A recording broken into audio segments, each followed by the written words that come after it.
Hey guys, what's going on? Today's project is a fire pit tabletop made out of concrete.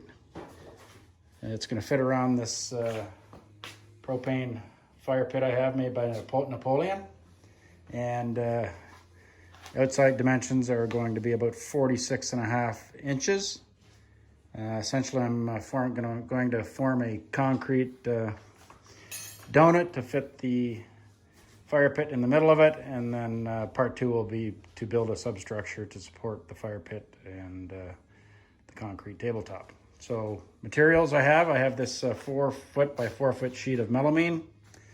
I bought 3 8-foot PVC boards. They're textured on one side and smooth on the back side. I'll be using the smooth side for the form. They're 1.5 inches tall, so that'll be the thickness of my concrete tabletop. And I also bought this plastic trim that I'll use to form the circle on the inside and the outside. A couple other items I forgot to mention. I have this 7 foot by 4 foot, I think it is, a sheet of wire mesh that I'll use to reinforce the concrete tabletop. Also bought this Quikrete cement coloring, charcoal, and some wet look sealer to seal the top once it's all polished and done. Okay, first thing I'm going to do is take these PVC 1x2s and cut them to length to frame the outside of the 4 foot melamine panel. So I'm going to go ahead and do that now. Okay, I've cut all the 1x2s, attached it to the perimeter of the square melamine board. I used these fine thread drywall screws, 1 5/8 inches. Probably put 6 or 8 screws in each board and screwed the ends together on the inside. So now we're going to find the exact center point of this tabletop, square tabletop, and trace out a circle for the inside and outside dimensions of the table. All right, to find or to draw a perfect circle so we can place the form, we've taken a scrap piece of plywood, screwed it to the exact center point of the melamine, and measured the distance we wanted for the radius of the table. And you'll see it just spins around here. And we're just going to put a pencil at the end of that scrap piece of wood to draw the circle. Okay, we're drawing the circle now. Okay, now we're drawing the inside circle. Okay, we've got both the inside and outside circles drawn. And now we can place this 1.5 inch wide plastic trim to use as our form before we pour the concrete. Okay, we have the 1.5 inch wide plastic PVC trim in place. Just show you what I've done here. I've just taken some scrap plywood and built little L's out of it. So I've got support completely on the back side of this trim. Just cut a bunch of scraps into the shape I wanted. Screwed the bottom piece into the melamine, and then just simply glued that on top and set up pretty quick. And same on the inside. So next step is I'm going to run a bead of caulking around the inside here and here, so we have a nice round form of the tabletop. Keep in mind this is the bottom of the table we're looking at here that we'll screed. And so I'm going to do that, and I also need to cut the wire mesh I have over there for reinforcement. Okay, I've cut the wire mesh, and I've used rebar wire to tie a complete circle around the outside, and fairly happy with the way it is, so I'm going to set that aside and we won't use that until pour time. Okay, I ran a bead around the inside and outside circles, a bead of caulking, just so we have a nice round edge on the concrete, and also decided to tie a little bit more wire mesh around the inside circle just to give it a more rigidity.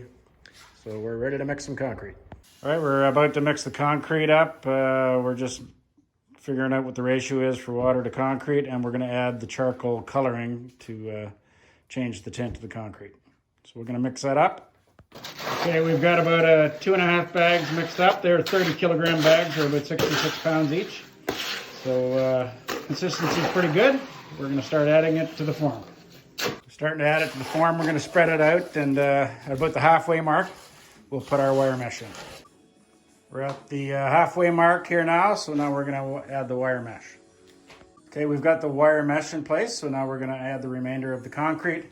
And I've got my reciprocating saw without a blade. I'll use that on the tabletop to help vibrate all the air out of the concrete.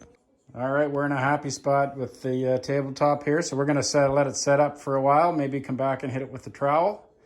And then after that, we're going to just fold some plastic over top of it. My plan is to let it cure for probably 10 to 14 days. And because we're going to try to polish this later on, so we want it to be nice and cured before we hit it with the polishing pads. And I let it set up for about 2 hours, give it a one light trowel, and now I've just covered it in plastic, and I'm going to let it sit for a couple of weeks.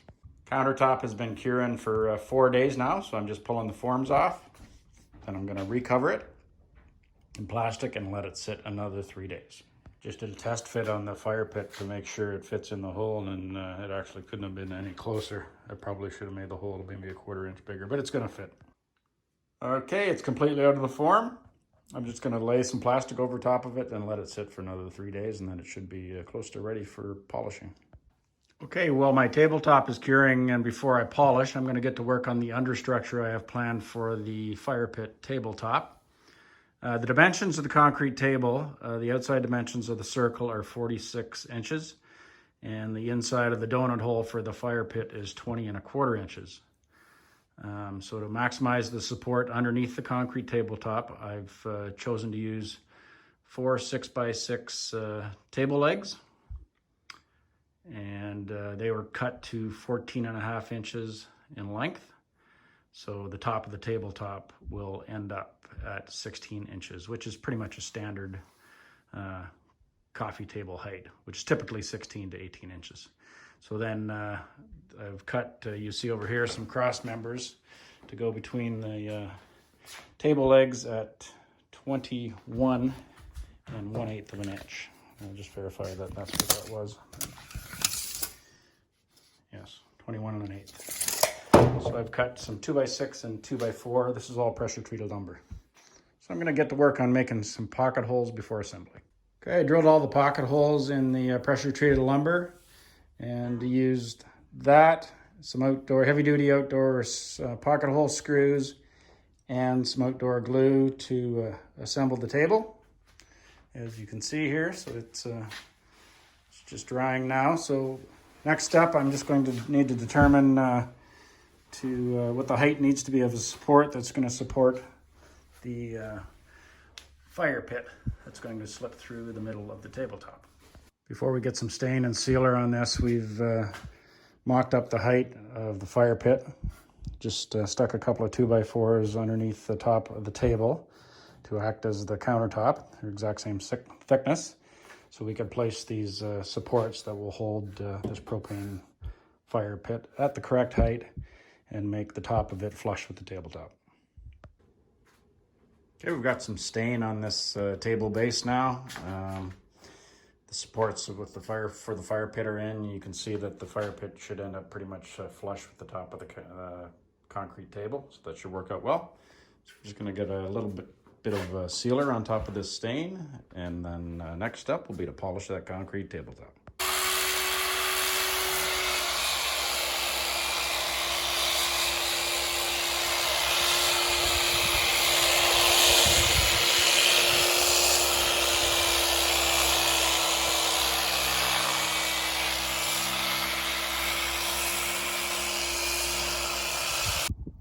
Okay, you can see we've started to polish it, a little messy, but it's turning out nice. We've hit it with 50 grit, 100 grit, 300, 500, 1,000, and then one more time with 1,500, and then I'm going to call it good there. Here's the final product with the fire pit tabletop with some wet look concrete sealer on it, and we have 20 pounds of fire pit glass in the table. Turned out pretty well. Overall cost was $642 Canadian. Quite cheap in comparison to spending $2,000 to $4,000 to buy it somewhere. Thanks for watching.